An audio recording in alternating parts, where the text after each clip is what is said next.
Perfume do Pecado é o livro de estreia de Matilde Shabana, que está aqui conosco para a conversa. Matilde, obrigado por teres aceitado o nosso convite. Como é que estás? Boa tarde. Boa tarde a todos aí em casa. Olha, eu estou bem. Desde já quem tem que agradecer pelo convite sou eu. Yeah. Obrigada por estar aqui convosco.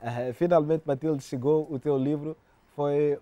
E é um percurso gratificante a tua carreira quanto escritora, quanto declamadora e quanto ativista nesta coisa de arte, de literatura. Pois. A primeira pergunta é esta: o que chega a ser o perfume do pecado? É a pergunta do século. É a pergunta de século, todos os dias. É a pergunta que está a iniciar o ano, é a pergunta que não deixa de cantar minha memória. Mas o Perfume do Pecado, na verdade, é um livro de poemas eróticos, não é?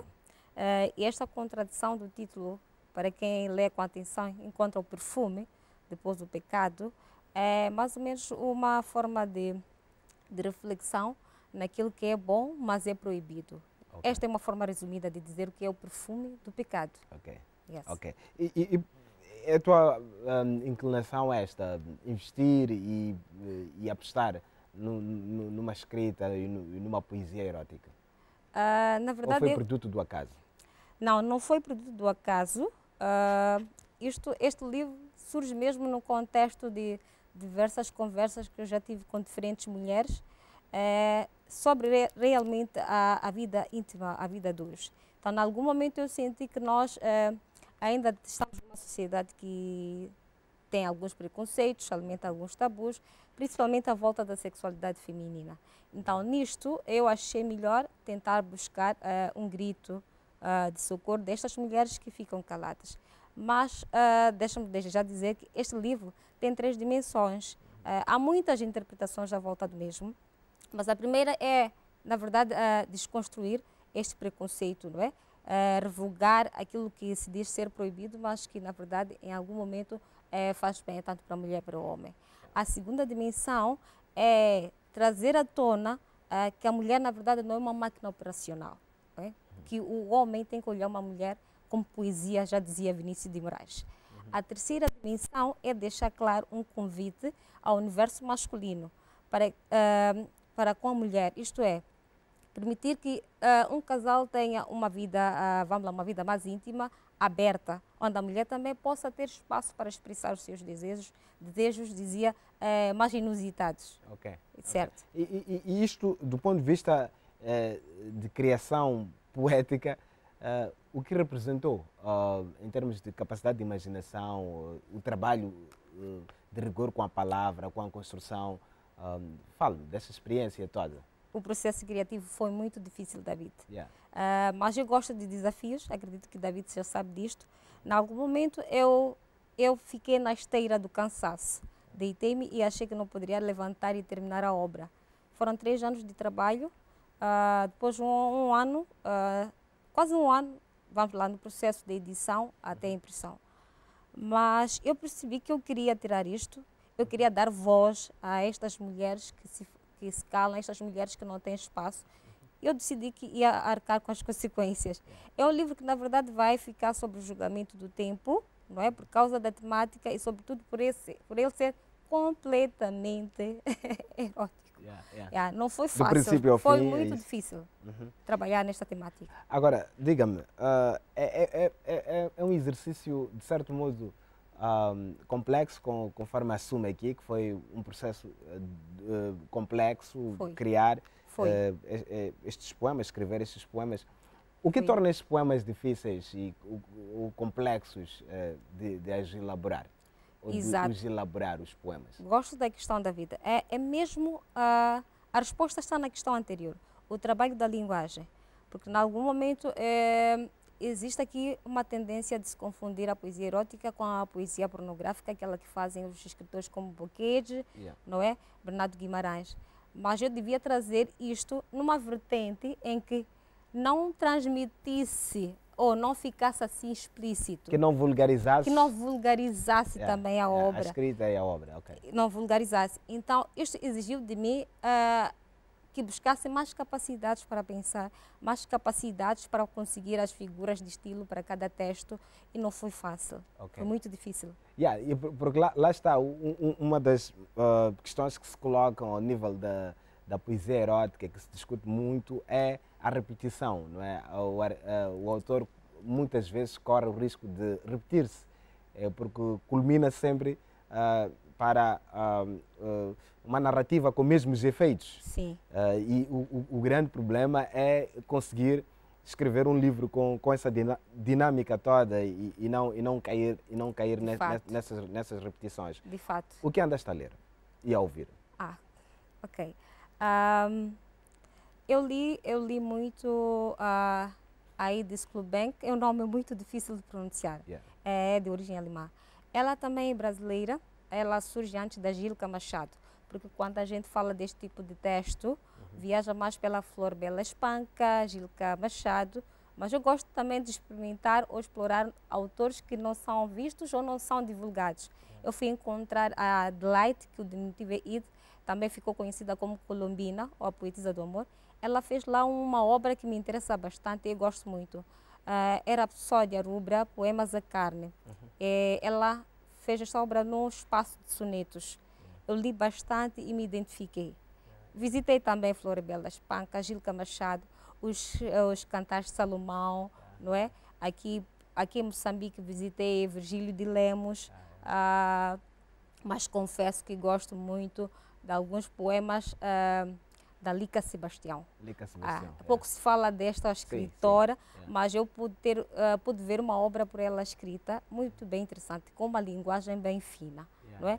Mas algo muito curioso que eu vou te contar, David, se calhar vai te deixar bem espantado, é que o livro que mais me trouxe uma visão bem aberta de como trazer estas palavras à tona é o romance Niquete, da Paulina Chiziane. O Niquete, tem uma dose de erotismo por lá? Tem. Eu consegui encontrar, se calhar a própria autora nos diga que não chega a ser, mas a forma como ela começa a descrever as 7 mulheres, as 7 não, estou no Adelino Timóteo, a forma como ela descreve aquelas mulheres, a Lu, a Malu, a Mauá, então ali há uma descrição envolta a um bocadinho de erotismo.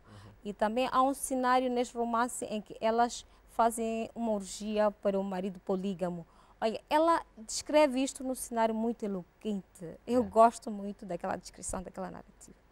Interessante discutir isto, não é? Essa ideia também de voltar ao que já se escreveu, essa visita à literatura, essa consulta à literatura já existente, a essas obras.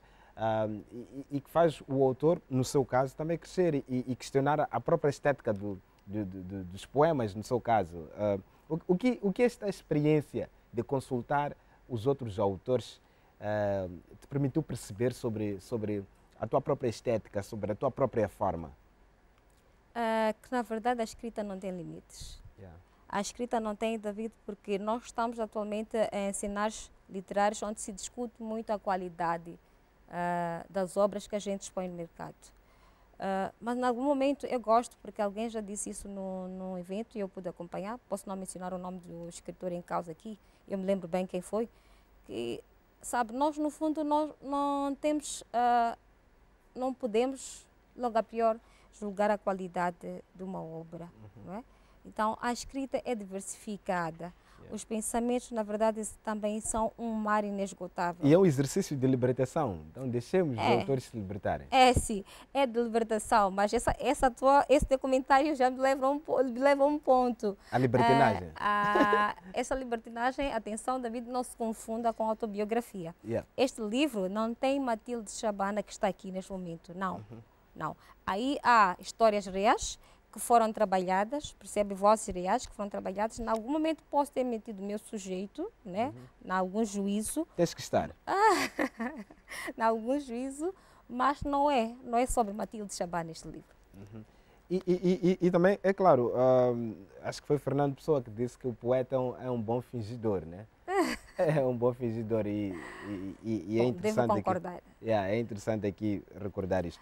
É também interessante pensar o teu livro como uma forma também de perceber o que algum grupo da nova geração de escritores anda a fazer em termos de trabalho. Há uma geração que preocupa-se e ocupa-se em escrever sobre poesia erótica, escreve poesia erótica, Claro que há um campo de discussão se efetivamente é ou não poesia o que esse grupo escreve, mas vejo em vários lugares, na internet, Sim. nas redes sociais, o seu trabalho, o trabalho de Negro, que também lançou um livro Pois. recentemente, Sim, que sim. pese embora ser uma história muito associada à questão da violência doméstica, aqui passa por esta margem da poesia erótica. O que acha que a poesia erótica tem a dizer à sociedade moçambicana, sobretudo às letras, no seu todo, à nossa atmosfera, ao nosso universo literário? Quem escreve poesia erótica tem a dizer de Ah, importante que vale a pena ouvir?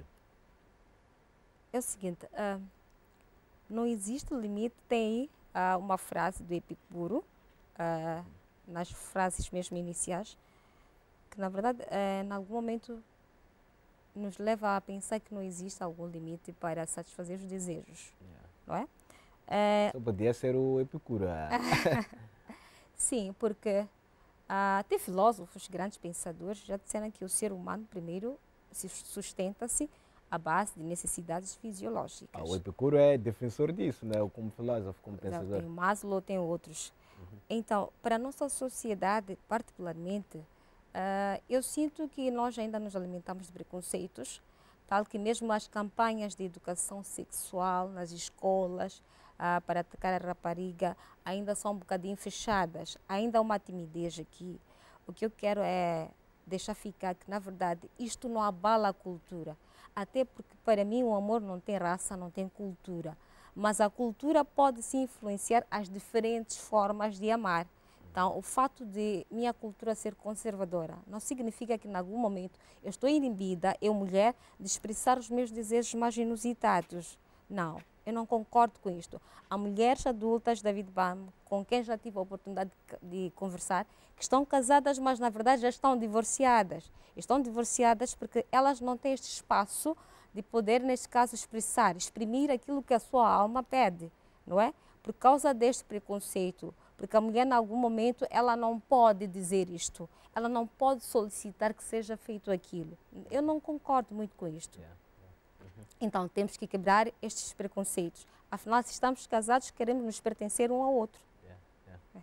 Então, o livro acaba por ser esse exercício também de partilha dessa mensagem, não é? Sim. E é um livro que pensa as mulheres, mas claramente também pensa nos homens. Sem dúvida. Yeah. Sem dúvida. Em algum momento vais encontrar texto, ou quem já tem o livro sabe, tem alguns textos que confundem o sujeito ser feminino ou masculino por causa desta dualidade de interpretação. Em algum momento pode parecer que é o homem que está a falar, no outro na mulher. Mas temos todos os cenários. O Perfume de Pecado traz estes todos os cenários e eu gosto porque já estou a ter bons feedbacks. Alguém perguntava-me como é que eu me sentia depois do lançamento do livro. Eu dizia, olha, é só uma etapa realizada. A satisfação minha vai ser tomar conhecimento de que há mudanças, não é? Relativamente àquilo que o Perfume de Pecado pede. Sim. Pois. E, claro, também é um livro que vai influenciar debates na própria cena artística nacional. Como Sim. é que esperas que o livro seja esse instrumento de debate nas letras, nas artes em Moçambique? Bom, eu não sei se percebi... Sobre o papel das artes, não é? Sobre o papel, o ativismo por detrás da arte. Como é que esperas que o livro influencie esse movimento de percepção da importância da arte como uma ferramenta, uma forma importante de exercer ativismo, promover cidadania, promover direitos fundamentais? Bom, eu não sei se percebi corretamente, mas olha isso aqui que isto faz parte do mundo artístico escrever e nós podemos descrever de diferentes formas. Há quem dizia que nós escrevemos poemas, mas poesia são as diferentes formas de arte.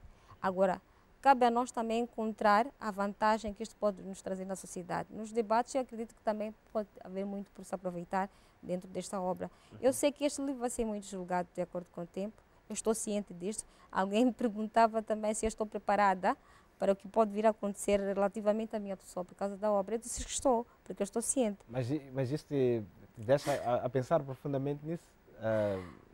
Nem receio, mas esperar receber essas reações? estar no centro das atenções da crítica, positivo ou não? Sim, eu estou preparada, David, porque nós somos diferentes pensadores, não é? Há quem quer buscar aspectos positivos, somente estes, há quem vai à busca de negativos, há quem vai à busca de equilíbrio. Mas do que eu estou ciente é que, em algum momento, neste mundo das artes, como o David já aqui colocava a questão, é possível também buscar perceber qual é essa nova forma de arte ou qual é esta nova tendência, se de fato vale a pena, em algum momento, investirmos ou não. Mas que a sociedade precisa, sim, precisamos. Sim. E claro, é um livro que é carregado de simbolismo. Estreia com a editora Colera, que é uma editora que tem estado a fazer um excelente trabalho, a nos revelar novos nomes da literatura nacional. E o fato de integrares a coleção da Colera tem um simbolismo particular, tendo em conta que a Colera também tem essa premissa de que quer influenciar mudanças positivas na sociedade moçambicana, e quando pensa sobretudo no mercado do livro. É prestigioso para mim, como já dizia. Isto porque, primeiro, para a Colera é o primeiro gênero que eles lançam, vindo de uma jovem, mas ainda. Segundo, porque esta editora tem trazido obras que, em algum momento, suscitam a atenção do leitor. Então, fazer parte desta editora, para mim, é uma honra. Não vou deixar de mencionar isto, até porque durante todo o processo eu senti-me bem acolhida. Não é? Eu acredito que tive a devida atenção. No fecho da conversa com a nossa convidada de hoje, Matilde Shabana, O Perfume de Pecado, o livro de estreia. Matilde, obrigado por ter estado aqui conosco, parabéns por esta obra. E a terminar, última pergunta, este livro escreveu com o coração, com a mão ou com a mente? Esta tua questão, David, vai meio corqueira, não é? Mas eu escrevi com os três. Com os três porque a mente vai ter o seu papel, a mão, obviamente, que é transmitir tudo no papel. E o coração, porque exige aqui um bocadinho de empatia. Eu não poderia conseguir trazer de forma translúcida estas mulheres que estão aí se não conseguisse ter esta empatia. Esta empatia tinha que vir, obviamente, do coração. Então, é preciso realçar este aspecto.